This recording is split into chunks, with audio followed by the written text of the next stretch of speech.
بسم الله الرحمن الرحيم. قل أعوذ برب الفلق من شر ما خلق ومن شر غاسق إذا وقب ومن شر النفاثات في العقد ومن شر حاسد إذا حسد. قل أعوذ برب الناس ملك الناس إله الناس من شر الوسواس الخناس الذي يوسوس في صدور الناس من الجنة والناس. آخری دو صورتیں ہیں جن کو موزتین کہا جاتا ہے، اور ان کو کلیکٹیولی موزتین کہا جاتا ہے۔ اب آپ سوچو کہ سورت الفاتحہ سے ایک دعا ہم نے کی کہ اللہ سبحانہ وتعالی ہمیں گائیڈنس دیجیے، اور اہدنا الصراط المستقیم، ہمیں سیدھے راستے پر چلائیے۔ And towards the end of the Quran, اس کو جو ڈاکٹر سار احمد نے کہا تھا نا کہ لگتا ہے قرآن کے آخر میں اللہ سبحانہ وتعالیٰ نے دو گارڈز بٹھائے ہوئے ہیں۔ So these are the two protectors جو اللہ سبحانہ وتعالیٰ نے ہمارے لیے بٹھائے ہوئے ہیں۔ یہ صورتیں پروٹیکشن کی صورتیں ہیں۔ کہا جاتا ہے کہ اللہ نہ کرے کوئی بہت گرجز ہو کسی کے اور کوئی بہت دشمنی ہو، تو اس صورت میں سورت الکوثر کا پڑھنا انسان کو اس کا میسج ایکچولی بہت سہارا دیتا ہے۔ It's not that there are shortcut, so کوئی کہے آپ کو کہ سورت الکوثر آپ 3 دفعہ پڑھ لیا کریں ہر نماز کے بعد، آف کورس قرآن پڑھنے سے فائدہ ہی ہوگا اور اثر ہی ہوگا، لیکن سورت الکوثر پڑھنے سے بہت زیادہ ایسے مواقع پہ انسان کو ہمت ملتی ہے، طاقت ملتی ہے۔ اسی طرح موزتین جو ہیں وہ پروٹیکشن کے لیے، اور یہ تو خاص وہ صورتیں ہیں جو پروٹیکشن کے لیے بہت زیادہ ضروری ہیں۔ اور صبا پھر پڑھیں گی ترجمہ سورت الفلق کا، اور آسیہ اگر یہاں پر ہیں ڈاکٹر آسیہ تو وہ انشاءاللہ ترجمہ پڑھیں گی سورت الناس کا۔ In the name of Allah, the Compassionate, the Merciful. Say, I seek refuge with the Rabb of the dawn, from the mischief of all that He has created, and from the mischief of darkness when it overspreads, from the mischief of those who blow on knots, and from the mischief of the envier when he envies. جزاک اللہ خیران۔ آسیہ شہاب۔ In the name of Allah, the Compassionate, the Merciful. Say, I seek refuge in the Rabb of the mankind, the King of mankind, the real God of mankind, from the mischief of the slinking whisperers, who whispers into the hearts of people, whether he be from among jinn or from mankind. صدق اللہ العظیم، جزاکم اللہ خیرا کثیرا۔ عقبہ بن عامر سے روایت ہے، اور یہ صحیح مسلم میں حدیث آتی ہے، رسول اللہ صلی اللہ علیہ وسلم نے کہا، کیا تم نے دیکھا نہیں کہ میرے اوپر آیات نازل ہوئی ہیں، آج رات مجھ پر آیات نازل ہوئی ہیں جن کی طرح کی آیات کبھی پہلے نہیں دیکھی گئی؟ اور پھر آپ صلی اللہ علیہ وسلم نے کیا بتایا کہ وہ ہیں قل اعوذ برب الفلق اور قل اعوذ برب الناس۔ ایک اور حضرت عقبہ بن عامر ہی کے ساتھ حدیث ہے، اور اس میں بڑی پیاری سی ایک بات ہے، تو اس لیے یہ حدیث میں آپ کو ضرور سنانا چاہوں گی۔ عقبہ بن عامر رضی اللہ تعالیٰ عنہ کہتے ہیں while I was leading the messenger of Allah صلی اللہ علیہ وسلم along one of these paths, he said, oh Aqaba, will you not ride؟ یعنی عقبہ نے سواری کی رسی پکڑی ہوئی ہوگی اور باریاں لے رہے ہوں گے، اور نبی صلی اللہ علیہ وسلم نے کہا، اے عقبہ کیا تم سواری نہیں کرو گے؟ اور یہ پڑھتے ہوئے میں سوچ رہی تھی کہ نبی صلی اللہ علیہ وسلم کا عجز، سبحان اللہ۔ عقبہ کہتے ہیں کہ مجھے ڈر تھا کہ نافرمانی نہ سمجھا جائے۔ پھر رسول اللہ صلی اللہ علیہ وسلم جب نیچے اترے اور میں نے تھوڑی دیر سواری کی، پھر انہوں نے سواری کی، پھر انہوں نے کہا اے عقبہ کیا میں تمہیں ایسی 2 صورتیں نہ سکھاؤں جو ان تمام صورتوں میں سے جو لوگ تلاوت کرتے ہیں یا پڑھتے ہیں، قرات کرتے ہیں، ان میں سے سب سے بہترین ہے۔ میں نے کہا بے شک یا رسول اللہ صلی اللہ علیہ وسلم۔ پھر آپ صلی اللہ علیہ وسلم نے مجھے تلاوت کرنا سکھایا، قل اعوذ برب الفلق اور قل اعوذ برب الناس۔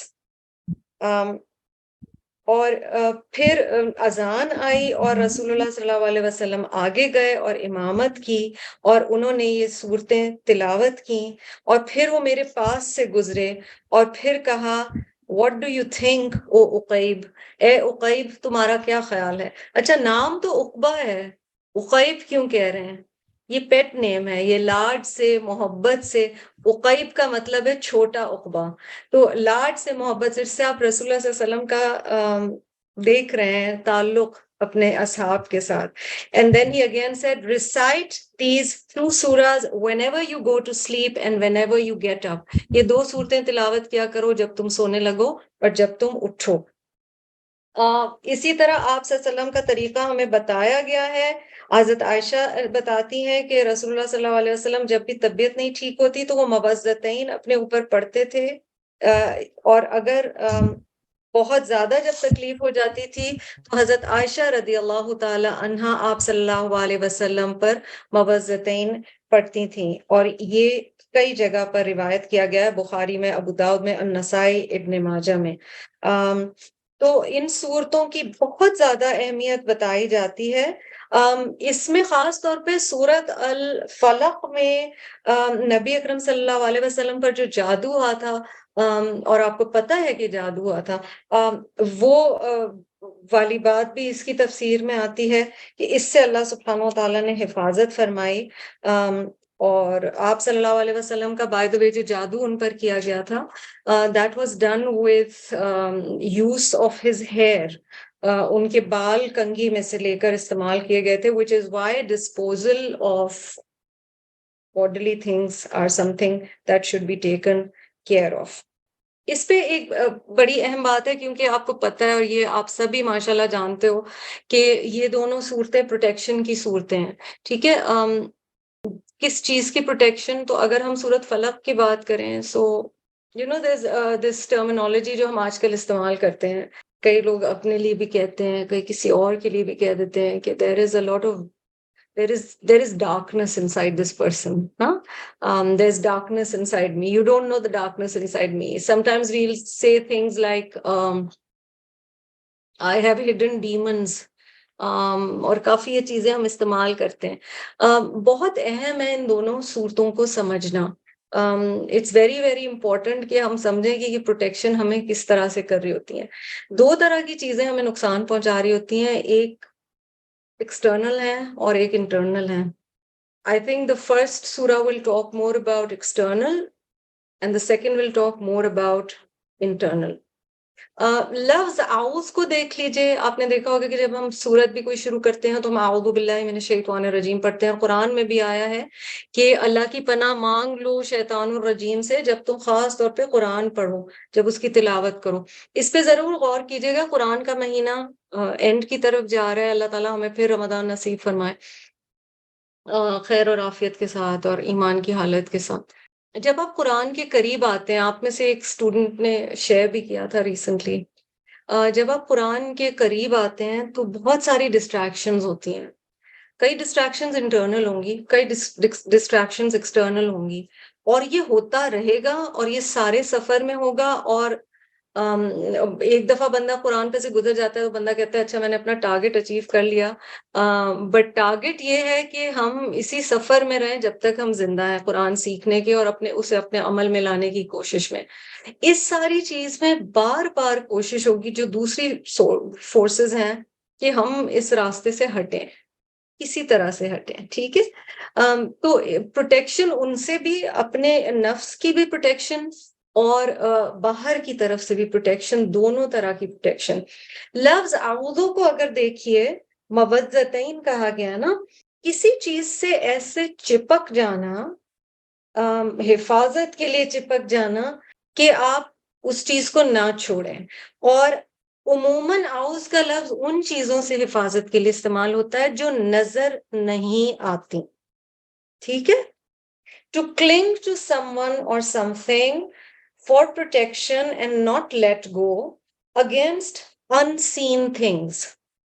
اب آپ دیکھو یہاں پر کس چیز کا پرٹیکولرلی ایک کوالٹی کا ذکر سورت فلق میں ہے، حسد. اب حسد کوئی پانی کا گلاس تو ہے نہیں، یا کوئی چھری تو ہے نہیں، یا کوئی پسٹل تو ہے نہیں. حسد ایک نہ نظر آنے والا ایک جذبہ ہے، وائبز ہیں، بٹ وہ ایگزسٹ بہرحال کرتی ہیں. تو اسی لیے اعوذ جب بھی آپ پڑھتے ہو آپ ایکچولی ان سین چیزوں سے پروٹیکشن مانگ رہے ہو. کیوں ضروری ہے قرآن پاک شروع کرنے سے پہلے، اس کی تلاوت شروع کرنے سے پہلے، اس کی تعلیم شروع کرنے سے پہلے کہ آپ اعوذ پڑھیں؟ Because there can be things inside you, there can be things around you, forces that try and take you away from it. اور if you've been on this journey، آپ نے اگر کافی سالوں سے آپ نے کوشش کی، آپ دیکھیں گے اس پورے سفر میں کئی دفعہ آپ اندر جائیں گے، باہر آئیں گے، لگے گا یہ چیز مجھے دور لے گئی، یہ میں پھر واپس آ گئی، یہ ساری چیز ساتھ کے ساتھ چلتی رہے گی. تو اس لیے پروٹیکشن کے لیے اسے ان صورتوں کو استعمال کیا جاتا ہے. اسی روٹ سے لفظ معاذ ہے. یوسف علیہ السلام نے کہا تھا نا معاذ اللہ، it's a place of refuge. معاذ مصدر کے اعتبار سے جو حفاظت کی جگہ ہو اسے معاذ کہا گیا ہے. تو سورت الفلق اور الناس میں ان چیزوں سے حفاظت کی بات کی گئی ہے. ایک اور چیز سمجھنی ضروری ہے، پھر ہم اس پہ جاتے ہیں. آپ نے کئی دفعہ سنا ہوگا کیونکہ ان سین چیزوں میں اور یہ جو فورسز ہیں ساری ان میں جہاں حسد، بغض، جیلسی، نیگیٹو وائبز، یہ ساری چیزیں، وہاں آپ نے یہ بھی سنا ہوگا نظر، اور نظر آپ نے یہ بھی سنا ہوگا نظر برحق ہے. آپ نے سنا ہوگا جادو برحق ہے، جس کا ذکر بھی آیا ہے. What does it mean جب ہم کہتے ہیں برحق ہے؟ مثلاً شراب ایگزسٹ کرتی ہے، اس سے لوگوں کو ہائے ملتا ہے، جائز ہے؟ نہیں. کسی چیز کی ایگزسٹنس کو ہم مان سکتے ہیں کہ وہ ایگزسٹ کرتی ہے، مگر وہ حرام ہے، وہ ناجائز ہے. اچھا اس میں کچھ چیزیں ہوتی بھی ہیں. مثلاً یہ حقیقت ہے کہ جادو کسی کو نعوذ باللہ تکلیف پہنچا سکتا ہے، یہ سورۃ الفلق آپ کو بتا رہی ہے. نظر سے تکلیف پہنچ سکتی ہے، یہ سورۃ الفلق آپ کو بتا رہی ہے. کیا یہ چیزیں جائز ہیں اور اچھی ہیں اور صحیح ہیں اور الاؤڈ ہیں؟ نو. تو برحق ہونے کو کبھی ہم یہ نہ سمجھیں کہ حق ہے. حق ہونے میں یعنی ایگزسٹ کرنے میں اور جائز ہونے میں بہت زیادہ فرق ہے. بسم اللہ الرحمن الرحیم. قل اعوذ برب الفلق، کہہ دیجئے میں پناہ مانگتا ہوں فلق کے، رب کی. لفظ رب کو پہلے ہم دیکھ لیتے ہیں، اور 5 کوالٹیز بتائی گئی ہیں جو لفظ رب کو ڈیفائن کرتی ہیں. مالک یعنی اونر، اونرشپ اللہ سبحانہ وتعالیٰ کی ہے. سید یعنی اتھارٹی اللہ تعالیٰ کی ہے، اللہ تعالیٰ ہی ہمارے لیڈر ہیں، سردار ہے، جس طرح سے بھی آپ کہیں، یعنی ان کی اتھارٹی ہے، کا حکم ہے ہم پر. منعم نعمتیں دینے والا. مربی تربیہ کرنے والا. اور قیم قائم رکھنے والا، مینج کرنے والا. رب کی تعریف میں علماء یہ الفاظ بھی بیان کرتے ہیں. اب اللہ سبحانہ وتعالیٰ جو ہم سے اتنی محبت کرتے ہیں 70 ماؤں سے بڑھ کر، انہوں نے ہمیں الفاظ بھی سکھائے کہ اس طرح سے بولو تو تم اپنی پروٹیکشن مجھ سے مانگ سکتے ہو. Dark forces exist but the protector is bigger than the dark forces. تو یہ ہمیں ذہن میں رکھنا ہے. اللہ سبحانہ وتعالیٰ نے لفظ فلق یہاں پر کہا ہے، میں نے اس لیے ٹرانسلیٹ نہیں کیا کیونکہ فلق کو سمجھنا ضروری ہے. فلق ہر پھٹنے والی چیز. آپ کو یاد ہوگا جب قرآن ہم شروع کرتے ہیں، ہم شروع میں یہ بات کرتے ہیں، فاتحہ جب پڑھنا شروع کرتے ہیں، کہ فا سے جو روٹس آتے ہیں قرآن پاک میں اکثر they are usually giving the meaning of tearing apart, ripping apart. کوئی چیز بہت شدت سے پھٹتی ہے جب. فلق کے ساتھ اکثر آپ کو خلق ساتھ نظر آئے گا, ٹھیک ہے, اس لیے کہ ہر چیز جو تخلیق ہوتی ہے وہ سبحان اللہ وہ پھٹ کے, مثلاً آپ اردو میں لفظ استعمال کرتے ہو پوپ پھٹنا, جب فجر کے وقت روشنی آتی ہے, وہ لٹرلی لگتا ہے ڈارکنس کا, اندھیرے کا, ظلمات کا ایک پردہ ہے جو پھٹا ہے اور اس میں سے روشنی نکلی ہے فجر کے وقت. قرآن میں فالق الحب والنوا آتا ہے, یعنی اللہ سبحانہ و تعالیٰ جو سیڈ ہوتا ہے, بیج ہوتا ہے, اس کو پھاڑتے ہیں جب کوئی پودا اس کے اندر سے نکلتا ہے, جو سپراؤٹ ہوتا ہے. بچہ کس طرح سے پیدا ہوتا ہے, انڈا جو ہے اس میں سے چک کس طرح سے نکلتا ہے, how do springs gush out, and that kind of tells us what falaq really is. اور جب ایمان کا بیج بھی دل میں پنپنے لگتا ہے تو بہت کچھ پھٹ رہا ہوتا ہے, بہت کچھ ٹوٹ رہا ہوتا ہے اندر. You're undergoing a lot of change, and that is the birth of something new inside you. اور ایک طرح سے یہاں قل اعوذ برب الفلق, جب رب الفلق گیا تو ایک طرح سے کہا جا رہا ہے اللہ از the master of birth. تخلیق یا کسی چیز کی پیدائش کے مالک اللہ سبحانہ و تعالیٰ ہیں. ساتھ ہی ساتھ ہمیں یہ بھی بتایا گیا ہے کہ تنگی کے بعد کھل جانے کے معنی فلق میں ہوتے ہیں, تو ایک طرح سے ایک بڑا پازیٹیو لفظ بھی ہے. مگر کئی جگہ آپ کو روایات میں یہ بھی ملے گا کہ فلق جہنم کے ایک دروازے کا نام ہے, فلق جہنم میں ایک قید خانے کا نام ہے. تو یہ مختلف چیزوں سے اس کو سمجھا جائے گا. ہم اللہ سبحانہ و تعالیٰ کی پناہ میں آتے ہیں اور اللہ سبحانہ و تعالیٰ کہہ رہے ہیں کہ میں صبح کے تم بولو میں صبح کے رب کی پناہ میں آتا ہوں یا پناہ چاہتا ہوں یا پناہ چاہتی ہوں. من شر ما خلق. Now this is one of the most important آیات in this surah. ہر اس چیز کے شر سے جو اس نے تخلیق کی. تو جب ہم یہ آیت پڑھ رہے ہوتے ہیں نا تو ہمارے ذہن میں کوئی بہت جیلس سا دشمن ٹائپ انسان آ جاتا ہے یا کوئی بہت خطرناک سی چیز آ جاتی ہے, ٹھیک ہے. من شر ما خلق, ما کیا کہہ رہا ہے, ہر چیز جو اس نے کریٹ کی ہے. I seek refuge with the Rabb of the dawn from the mischief of all that he has created. جو کچھ اللہ نے تخلیق کیا اس سب کے شر سے. کیوں؟ ان مع العسر یسرا فالہمها فجورها وتقواها. کوئی بھی جو تخلیق ہوئی ہوئی چیز ہے نا, مخلوق جو ہے وہ پرفیکٹ نہیں ہے. اللہ کی ذات کے علاوہ کوئی چیز پرفیکٹ نہیں ہے. اب میں نے تو سوچ لیا, وہ جو ایک جیلس کوئی آنٹی ہے, میں نے سوچ لیا یہ میں جب ان سے ملوں گی میں یہ پڑھ لوں گی, ٹھیک ہے. ہو سکتا ہے کسی اور کے لیے میں وہ جیلس آنٹی ہوں, ہو سکتا ہے نا. ہر چیز جو رب نے تخلیق کی ہے اس میں خیر کا پہلو بھی ہے اور اس میں شر کا پہلو بھی ہے. جب من شر ما خلق پڑھ رہے ہیں, سبحان اللہ, اپنی ذات اپنے نفس کے شر سے بھی ہم پناہ مانگ رہے ہیں. من شر ما خلق, ہر چیز جو تو نے پیدا کیا اس میں جو بھی ایول ہے یا مسچف ہے یا خیر کے علاوہ کوئی چیز ہے, یا رب میں تیری پناہ میں آتی ہوں ہر اس چیز سے. ہر چیز کے خالق کی پناہ میں آتی ہوں اور ہر چیز کے خالق نے جو تخلیق کیا اس کا شر جو اس کے اندر ہے. دیکھیں ہر چیز, مثلا بارش, اللہ سبحانہ و تعالیٰ کی تخلیق, خوبصورت تخلیق, نعمت. بہت زیادہ بارش ہو جائے تو وہ سیلاب بن جاتی ہے. کوئی جذبہ محبت کا بہت اچھا بہت شدت اختیار کر جائے تو وہ نقصان کا سبب بن جاتا ہے. تو کوئی بھی چیز ایکسٹریم پہ جا سکتی ہے. نیگیٹیوز بھی ہوتے ہیں انسانوں میں, پازیٹیوز بھی ہوتے ہیں. اللہ کی مخلوق اور بھی ہے, ان میں نیگیٹیوز بھی ہیں, پازیٹیوز بھی ہیں.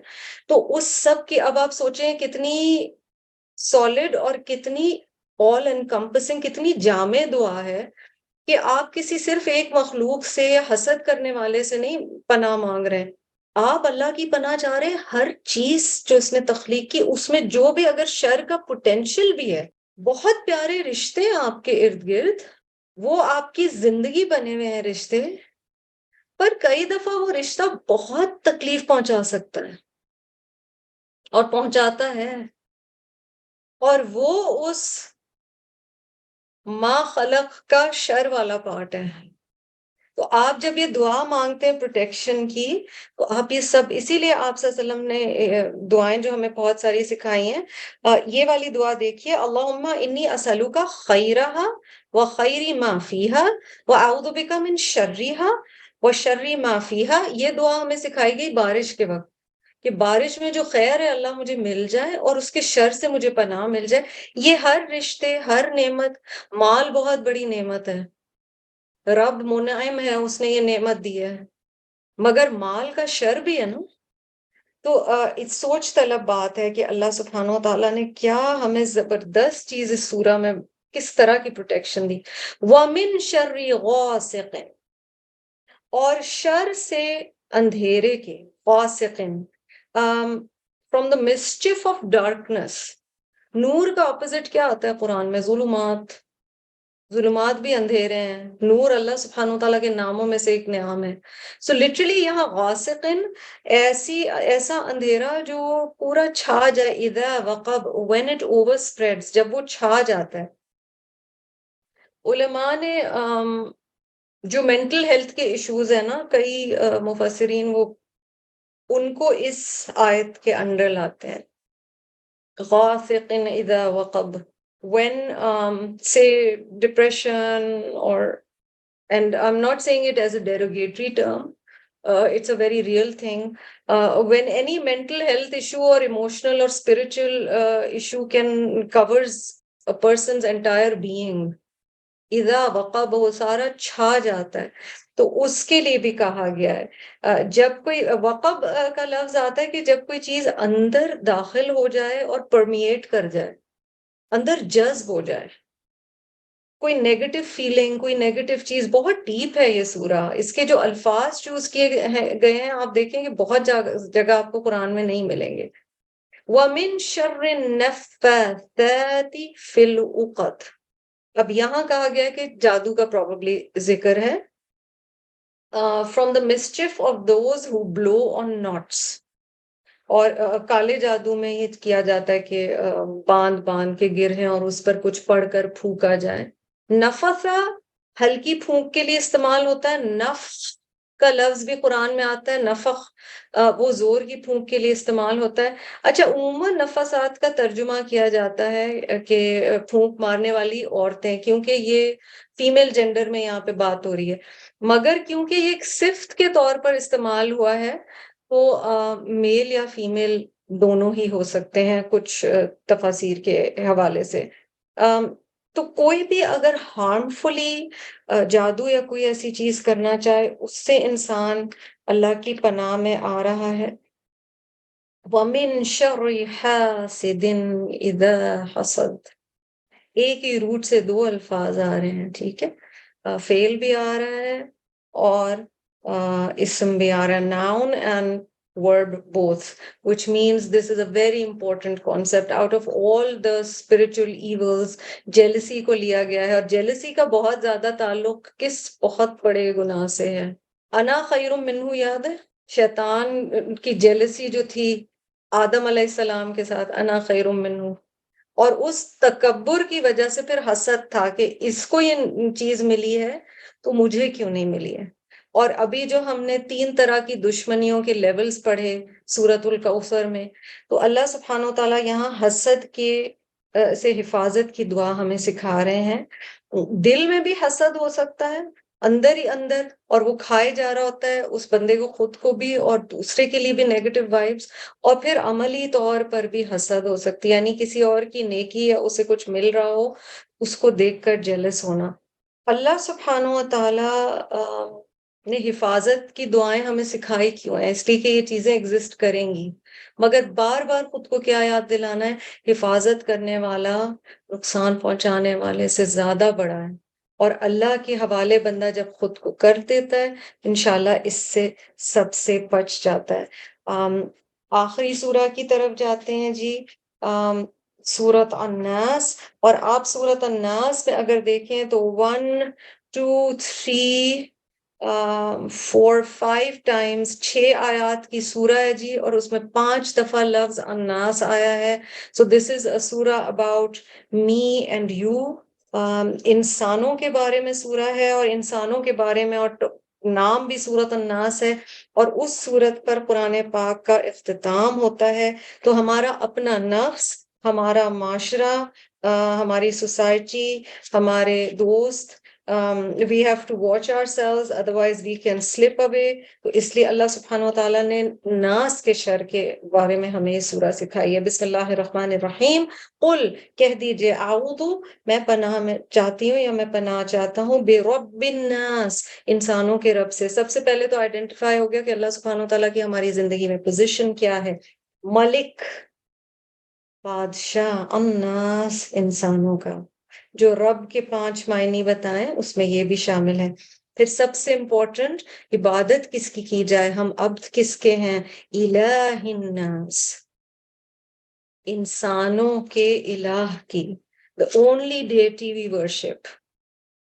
یہ 3 چیزیں بول کر اللہ سبحانہ و تعالیٰ ہمیں کیا 3 کوالٹیز, یعنی رب, ملک, الہ, اس کے بعد اللہ سبحانہ و تعالیٰ ہمیں کیا بتا رہے ہیں کہ کس چیز سے پناہ, من شر الوسواس. اب انٹرنل پہ آپ آ گئے, وسوسوں کے شر سے, from the mischief of the slinking whisperers. الخناس, the one who sneaks in and out, comes and retreats. اب الوسوس کو سمجھ لیں, وس روٹ ہی 4 لیٹرز والا ہے, تو یعنی بار بار ہونے والی چیز, ایک دفعہ میں معاملہ ختم نہیں ہونے والا, پھر دل میں نیگیٹو فیلنگ آئے گی, پھر دل میں نیگیٹو فیلنگ آئے گی. اور الخناس, وہ جو اندر اور باہر ہوتا رہتا ہے, جو ہمیں احادیث کے ذریعے بھی بتایا گیا نا, انسان کے خون میں جیسے خون دوڑ رہا ہوتا ہے, رگوں میں شیطان اس طرح سے شامل ہو جاتا ہے. بیسیکلی وسواس میں کیا چیز ہے, the one who whispers. شیطان کے پاس بس اتنا پاور ہے جسے ہم کہیں گے پاور آف سجیشن. وہ صرف ایک آئیڈیا ہمارے دل میں ڈالتا ہے, اس پہ عمل کرنا نہ کرنا ہمارا کام ہے. اب ہم چل پڑتے ہیں وہ ہمارا مسئلہ ہے, ہمیں اپنے آپ کو کریکٹ کرنے کی ضرورت ہے. لیکن بنیادی طور پر جو بتایا گیا ہے, شیطان آئیڈیا دیتا ہے, تو وہ وسواس ہے, لیکن وہ گیو اپ نہیں کرتا, بار بار بار بار بار بار. اب سمجھ آتا ہے کیوں دعویٰ کی ضرورت بھی ہوتی ہے, بار بار بار بار بار بار. ذکر کی کیوں ضرورت ہے, ذکر کا معنی یہی ہے کسی چیز کو یاد کرنا, بیکاز وی آر فرگیٹفل. ہم ایک ڈفرینٹ ماحول میں ہوتے ہیں, ہم قرآن سے جو کیفیات ہماری رمضان میں ہوتی ہے وہ چینج ہونا شروع ہو جاتی ہے, ہم ڈفرینٹ ایک جگہ پہ ایموشنلی چلے جاتے ہیں. پھر اللہ سبحانہ و تعالیٰ کسی طرح سے اپنے قریب لاتا ہے, کوئی جھٹکا دیتا ہے, کوئی وارننگ سائن دیتا ہے, تم دور جا رہے تھے, واپس آ جاؤ, واپس آ جاؤ. رب ہم سے محبت کرتا ہے نا, مربی ہے, تو کہتا ہے واپس آ جاؤ, کسی طرح واپس آ جاؤ. لیکن جو ایک وسپرر ہے وہ اندر وسپر چل رہی ہے, اچھا اب ذرا حالات بہتر ہو گئے ہیں, اب ٹھیک ہے, اب سب سیٹ ہے, ہاں. تو وہ خناس بار بار اندر باہر ہوتا رہتا ہے.